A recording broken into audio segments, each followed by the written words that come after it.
संवाद साधण्यासाठी मी आमंत्रित करतोय युवा नेते सन्माननीय ॲडव्होकेट रणजित भोसले साहेब यांना आपण या प्रसंगी आपलं मनोगत व्यक्त करावं. अकलूज नगर परिषद सार्वत्रिक निवडणूक 2025 शरदचंद्रजी पवार साहेब, राष्ट्रवादी काँग्रेस पार्टी आणि मित्रपक्ष शिवसेना उद्धव बाळासाहेब ठाकरे मित्रपक्षाच्या वतीने आयोजित केलेल्या या प्रचार सभाच्या निमित्तानं या ठिकाणी उपस्थित असलेले सोलापूर जिल्ह्याची अस्मिता आणि तुमचा आमचा स्वाभिमान आदरणीय विजयसिंहजी मोहिते पाटील साहेब, माळशिरस तालुक्याचे जाणते राजे आदरणीय जयसिंह मोहिते पाटील साहेब आणि माढ्यावर सोलापूर देणारे आणि सोलापूर जिल्ह्यात ठासून 5 आमदार आणणारे तुमच्या आमच्या सर्वांचे लाडके नेते खासदार धैर्यशील राजसिंह मोहिते पाटील साहेब आणि ग्रामपंचायतीच्या माध्यमातून अतिशय जोमाने विकास करणारे आदरणीय शिवतेजसिंह मोहिते पाटील साहेब आणि ज्यांनी राजकारणामध्ये नुकतंच पाऊल प्रभाग क्रमांक 5च्या माध्यमातून या ठिकाणी ठेवलं आणि नगर परिषदेच्या माध्यमातून तरुण चेहरा या ठिकाणी पुढे येतो ते सयाजीराजे मोहिते पाटील आणि शिवसेना पक्षाचे सर्व जिल्हाध्यक्ष, तालुका अध्यक्ष आणि उपस्थित गेली अनेक पिढ्या मोहिते पाटलांच्या बरोबर खांद्याला खांदा लावून अगदी ताकदीने उभे असलेले तुम्ही सर्व या ठिकाणी अकलूजचे नागरिक मित्रांनो, आता निवडणुकीचा हंगाम सुरू झाला आहे आणि त्याआधीच एक 15 दिवस पोस्टर बॉयज सुरू केलेला आहे आणि विविध फेसबुकच्या माध्यमातून असू द्या किंवा कुठल्याही माध्यमातून तो आपल्याला डिवचण्याचं काम करतोय. पण तो डिवच जरी असला तर याआधी लोकसभेला आणि त्यानंतर आमदारकीला तुम्ही हिसका काय असतो तो दाखवून दिलेला आहे. त्यामुळे तिसऱ्या वेळेस हिसका हा दाखवायचाच आहे. त्यानिमित्त मी तुम्हाला या निमित्ताने की विकासाच्या मुद्द्यावरती विरोधक हा सतत बोलत असतो. विकास काय असतो हे तुला माहीतच नाही, त्यामुळे तो विकासाच्या मुद्द्यावरती बोलतोय.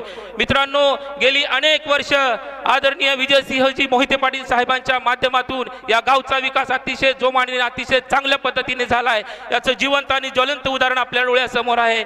आपलं RTO कार्यालय आहे, आपल्याकडे मेडिकल हब आहे आणि मेडिकल हब मधल्या डॉक्टरांना सांगताय की मोहिते पाटील धमकी देतात म्हणून तुम्ही तसा व्हिडिओ बनवा. अरे, सोलापूर जिल्ह्यातलं नाही, महाराष्ट्रातलं सगळ्यात मोठं मेडिकल हब आपल्या अकलूजमध्ये आहे आणि हे सगळं असताना तुम्ही विकासाच्या गप्पा नुसतं मारता. विकास केला नाही. ज्यावेळेस तुम्ही आमदार झाला आणि तुम्ही कुठेतरी घर बांधलं, त्यानंतर अकलूज मुक्कामी तुम्ही येऊ लागला. अतिशय गुळगुळीत रस्त्यात तुम्ही येऊन बागेवाडीमध्ये ज्यावेळेस धडधडीत तुम्ही पुढे येता त्यावेळेचा तिथला विकास ज्यांनी थांबवला तो नेता तुमच्या बरोबर असतो आणि संग्राममधून पुढे आल्यानंतर गुळगुळीत रस्त्यात तुम्ही येता, तो विकास तुम्हाला दिसत नाही. आणि नवीन ऑफिस काढलं तिथं तुम्ही येता, तिथून तुम्ही चालत नवीन कोणीतरी लोक घेऊन येता, गाड्या भरून तुमच्याकडे लोक सुद्धा नाहीत आणि आम्हाला विकासाच्या गप्पा सांगता मोहिते पाटलांनी हे केलं नाही ते केलं नाही. तू काय केलं? आमचा एक जाहीर प्रश्न आहे, तू काय केलं? तू फक्त गुंड पोचले आणि त्याचे उपमा तुम्ही आम्हाला दहशतीच्या नावाखाली देता. तुमच्या बरोबर फिरणारी तुम्ही आजूबाजूची लोक बघा, मग तुम्हाला कळेल दहशत कोणाची आहे. अकलूज मध्ये येऊन सुसंस्कृत घराण्याचं राजकारणाची भाषा अशा गुंडगिरी दहशतगिरीत संपू नका. ही जनता सुज्ञ आहे. कायम सुसंस्कृत घराण्याच्या राजकारणाबरोबर राहिलेली आमची अकलूज आहे. त्याला बदनामीचा डाग लावण्याचा प्रयत्न या माध्यमातून करू नका. मला एवढंच या निमित्ताने सांगायचं मित्रांनो, भारतीय जनता पार्टीला अकलूज कशाला पाहिजे हेच मला कळना. गेली 48 दिवस अकलूज नगर परिषदेचं नोटिफिकेशन निघावं म्हणून आम्ही सर्वजण त्या ठिकाणी उपस्थित होतो. आदरणीय भैयासाहेब असतील, आदरणीय बाळदादा साहेब असतील, आदरणीय मोठेदादा असतील, संपूर्ण परिवार 48 दिवस उपोषणाला बसला. त्यावेळेस तुम्ही उभ्या केलेल्या त्यातली जी कोण आहेत ना तुमची सदस्य वगैरे होण्याची स्वप्न बघतात ते तिथं कुठे आलेत का तेवढं दाखवा ना एखादा फोटो वगैरे काढून. म्हणजे तुम्हीच नगर परिषदेला विरोध करायचा आणि प्रशासक असताना देखील 60 कोटीचा निधी आणण्याची ताकद या मोहिते पाटील परिवाराकडे होती. त्यामुळे येणाऱ्या काळामध्ये सत्ता आपली येणारच आहे.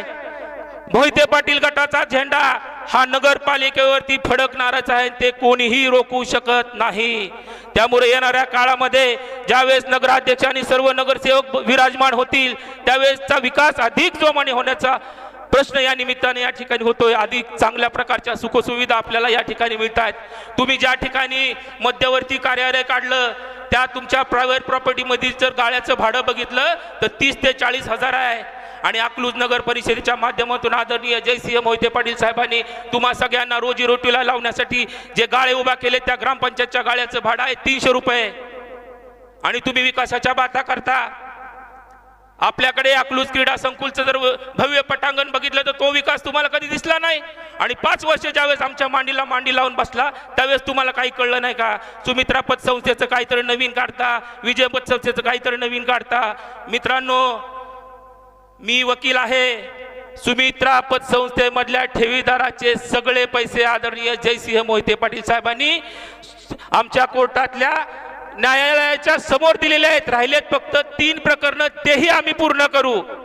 आणि राहिला प्रश्न विजय पतसंस्थेचा, त्यांचेही सगळे देयक आम्ही दिलेले आहे. आम्ही कुणाला फसवत नाही. या माळशिरस तालुक्यामध्ये अकलूजमध्ये शेतकरी, कष्टकरी, वंचित, पीडित, शोषित घटकाला न्याय देण्याची भूमिका या मोहिते पाटील परिवाराने या ठिकाणी घेतलेली आहे. त्यामुळे आमच्या गावाला बदनामीचा डाग लावून तुम्ही निघून जाणारच आहात. पहिल्यांदा तुम्ही विधानसभेला खासदारकीला भैयानी तुम्हाला सांगून पाडलं, त्यानंतर तुम्ही माळशिरस मध्ये आला त्यावेळेस तुम्हाला सांगून पाडलं आणि 1,08,000 तुम्ही तोरा कोणाला मिळवता? बीजेपीचं तुमचं बिहारचं सरकार बघितलं तर बाथरूम मध्ये तुमचं मतदानाच्या याद्या आढळल्या. हे तुमचं पारदर्शक आणि तुम्ही सांगता 1,08,000 1,08,000. मित्रांनो, 80 सुद्धा मत पडून देऊ नका. ही शपथ आज तुम्ही या निमित्ताने येत्या शिक्षणात असलेल्या पाटीलवाड्यात घ्या. बदनामीच्या आगीत जाळण्याचा प्रयत्न नाहकपणे तुम्ही करत असाल तर जनता म्हणून आम्ही शांत बसणार नाही, एवढी विनंती या निमित्ताने करतो. आणि मित्रांनो, येणाऱ्या काळामध्ये आताच्या 2-3 दिवसामध्ये अनेक प्रकारचे ते आमिष दाखवण्याचा प्रयत्न करतील, पैशाचा आमिष दाखवतील, हे करतील, जेवणावळ्या वगैरे सगळं करतील. त्याला बळी पडणारे आपण कोणीच नाही. पण सतर्क राहणं आपलं काम आहे. भैयानी काल सांगितलं त्या पद्धतीने आपण काम करायचं आहे. बूथवरचं ते जे वातावरण आहे ते वातावरण करायचं, त्यांना ढिसाळ करायचं आहे. या गावात अशांतता निर्माण करण्याचा प्रयत्न करायचा, पण आपण शांतपणे आपलं काम प्रामाणिकपणे करण्याची भूमिका या निमित्ताने घ्यायची आहे. येणारा काळ अतिशय सुजलाम सुफलाम आहे. तुमच्या आमच्या सर्वांच्यासाठीची येणार जी नगरपालिका आहे अतिशय विकासाच्या गंगेला आपल्याकडे खेचून आणण्याची धमक आपल्या नेत्यांमध्ये आहे, एवढी विनंती या निमित्ताने करतो. आणि आपले जे 24 उमेदवार आहेत ज्यांचं चिन्ह आहे राष्ट्रवादी काँग्रेस पार्टी शरद पवारची तुतारी हातात घेतलेला माणूस आणि प्रभाग क्रमांक 6 मध्ये मित्र पक्ष शिवसेना उद्धव बाळासाहेब ठाकरे यांना 2 जागा आदरणीय धैर्यशील भैया आणि बाळासाहेब साहेबांनी दिलेल्या आहेत. आणि त्याच वार्डात फक्त 2 चिन्ह आहेत. मशाल हे सगळ्यांनी व्यवस्थितरित्या पटवून सांगायचं आहे. उद्यापासून प्रचाराचा शुभारंभ आजपासून झालेलाच आहे. प्रत्येक ठिकाणी जाऊन आणि प्रशासक नसताना सुद्धा प्रशासकाला आणि पोलिसाला हाताशी घेऊन आपल्या कार्यकर्त्यावर अनेक प्रकारचे दबाव आणण्याचा प्रयत्न त्यांनी केलेला आहे. पण दबावाला भीक घालणारे आम्ही कोणी नाही. त्यामुळे येणाऱ्या काळामध्ये निश्चितपणे या गावचा विकास अतिशय जोमाने इथून पुढच्या काळामध्ये होईल.